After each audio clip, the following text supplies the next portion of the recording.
દૈવ પૂજક સમાજના લોકોને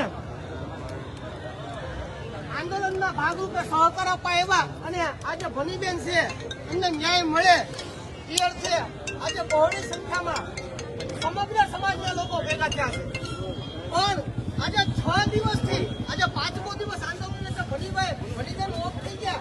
6 દિવસ આજે 5 દિવસથી હું દૈવ પૂજક સમાજના દરેક વ્યક્તિને અહીં આવીને કહું છું કે આ આંદોલન માત્ર આપણે હોબાળો કરવા માટે નથી કર્યું. આ ભનીબેન અને એના 5 દીકરા છે તે નોંધાણા થઈ ગયા છે એમ ન્યાય અપાવવા માટે આપણે આંદોલન કર્યું છે. અહીંયા ઘણા એવા 5 દિવસની અંદર એવા પરિબળો આવ્યા છે કે જે લોકો આ હોસ્પિટલની અંદર પથ્થરમારો કરો, બાંધો, ડોક્ટરને બંધથી ખેડી રહ્યો, ન્યાય એમ નથી મળતો.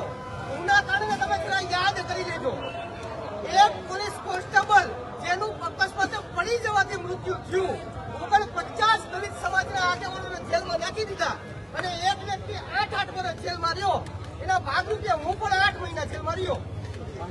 અને તમને આ તંત્ર દ્વારા તમારી પર ખોટી ફરિયાદ ન કરે એ પ્રથમ જવાબદારી અમારી બને છે. કેમ કે આ લોકો આપણે વાઘરી ગણે છે. હું વાઘરી છીએ. આજે 5 દિવસથી આપણી બેનની લાશ ભાવનગર સિવિલ હોસ્પિટલમાં રજડે છે, છતાં આ તંત્રના પેટનું પાણી હલતું નથી. તમે લોકો આજે અન્ય 5 દિવસની અંદર દૈવ પૂજક સમાજ અન્ય સમાજના લોકો અઢળક વિડીયો વાયરલ કર્યા કે અમે આ બેનને ન્યાય અપાવવા માટે તમારી ભેગા ઉભા છે.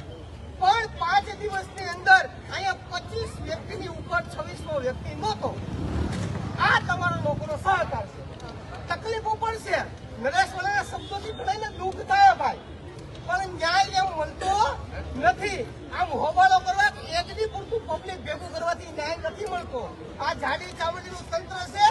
આ સરકારે કેટલા દસ્તાવેજ કરી અને પછી આ ટ્રસ્ટને આ હોસ્પિટલ હોતી છે. તમે જેમ કહો છો એમ તમારી માંગણી નો સ્વીકારાય ભાઈ. આ કઈ ઢીંગલા ઢીંગલીના ખેલ નથી. અને આ તંત્ર આ હો જણાનો પોલીસ સ્ટાફ ઉભો છે. આ બધો આપણા ટેક્સના પૈસામાંથી આ લોકોને પગાર મળે છે.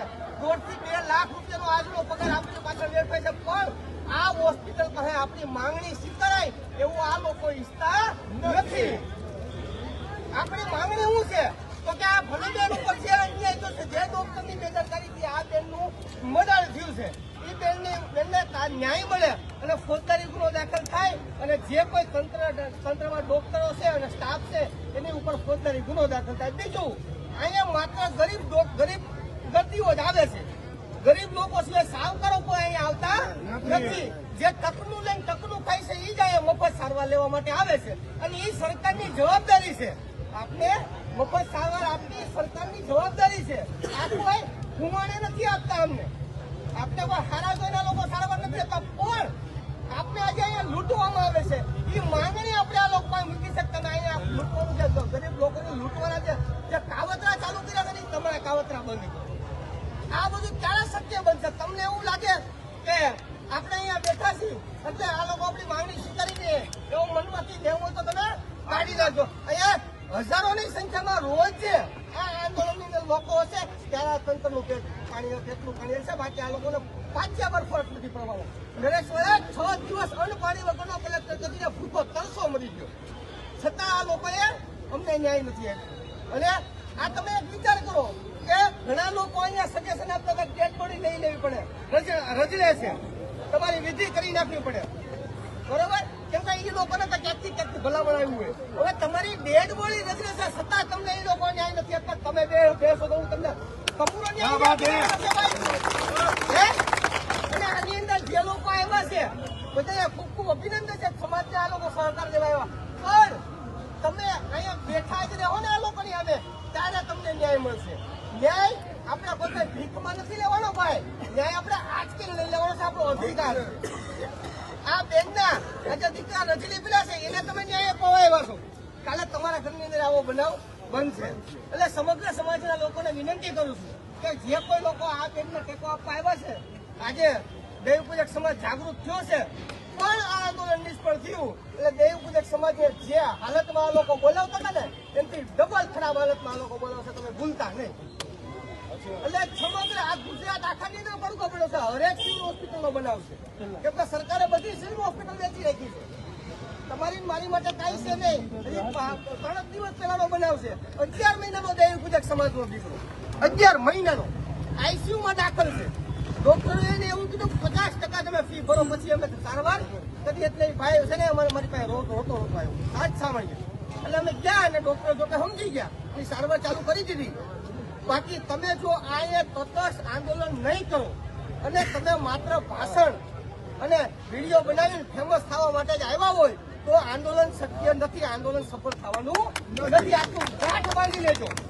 અને કોઈ પણ વ્યક્તિએ કાયદો વ્યવસ્થા આપણે જાળવવાની છે. કોઈ વ્યક્તિએ કાયદો હાથમાં લેવાનો નથી. ઓલા ભાઈએ હમણાં બળતરા ઠાલવતા હતા એની બળતરા સાચી છે કે દેવી પૂજક ને તમે વાઘરી સમજો તો એ વાઘરી સમજવાનું દિવસો વ્યાજ છે.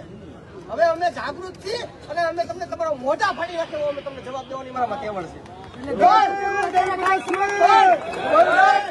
બંધારણ અને કાયદાના ધ્યાનમાં રાખીને આપણે હાલવાનું છે. ઘણા સમયથી આ મિત્રો બધા કહે છે કે તમે જય ભીમ બોલો છો. એટલે ઘણા લોકોના મનમાં એવો પ્રશ્ન ઉપસ્થિત થતો છે કે આ લોકો જય ભીમ તો બાબા સાહેબ આંબેડકર તો દેવી પૂજક ના છે. બાબા સાહેબ આંબેડકર દલિતો ના છે. બાબા સાહેબ આંબેડકર દલિતો છે. આપણે હું કામ સાહેબ બોલીએ પણ આજે તમે હું આપણે અહીંયા બેઠા છીએ આ તાકાતથી બોલીએ છીએ કે ડોક્ટર બાબા સાહેબ આંબેડકર ના પ્રતાપે અમે બેઠા છીએ. તમને પણ હક અધિકાર અહીંયા ભેગો થવાનો મળ્યો છે તો ડોક્ટર બાબા સાહેબ આંબેડકર ના હિસાબે મળ્યો છે એટલે અમે જય ભીમ બોલીએ છીએ. અમે જય ભીમ તમને લોકોને મજબૂર નથી કરતા જય ભીમ બોલો. તમારે સમજવું પડશે કે જે લોકોએ જે બાબા સાહેબ આંબેડકર એના પરિવાર એના સંતાનો એની શાન શૌર્ય તમારી માટે લૂંટાવી દીધી છે એટલે આપણે એને જય જયકાર કરવો પડે છે. આપણે હું જય ભીમ નથી બોલતા ભાઈ, બરાબર? એટલે કોઈ લોકોને મનમાં વેમ હોય તો કાઢી નાખજો. અને સર્વ સમાજ દેવી સમાજની હારે છે. નરેશવાળા પ્રથમ કદાચ આ આંદોલન ની અંદર એનો દેહ ત્યાગ કરવો પડે તો દેહ ત્યાગ કરવા તૈયાર છે. પણ સમાજના લોકો નરેશવાળા કે દીપકભાઈ ચુડાસમા કે સુરેશ વાઘાણીથી આ આંદોલન સફળ નથી થવાનું. અમે લોકો સમાજના લોકો છીએ. કદાચ કોઈ અમને સાહેબ કરે અને કદાચ કોઈને એવું હોય કે આ તો મોટા આગેવાન છે, અમે આગેવાન નથી, અમે માત્ર તમારા નોકર છીએ અને માલિકોની સેવા કરવા મારી ફરજ છે એટલે અમે એના ભાગરૂપે બેઠા છીએ. બાકી વિડીયો ઉતારીને ભાગી જવું એ અમારું કામ નથી. અહીંયા તમારી ખંભો મિલાવીને બે ઉભા રહેવું, ખાલી વાહે ઉભા રહીને પછી પાછળથી વહી જવા વાળા અમે નથી. એટલે ખાસ કરીને કોઈ કાયદો વ્યવસ્થા હાથમાં લેવાની નથી. હજી આપણું આંદોલન પૂરું થયું નથી. આ લોકો આપણે એવી રીતે ન્યાય આપવાના નથી. વધારે નથી બોલતો પણ જય ભીમ! જય પૂજક સમાજ! જય સંવિધાન!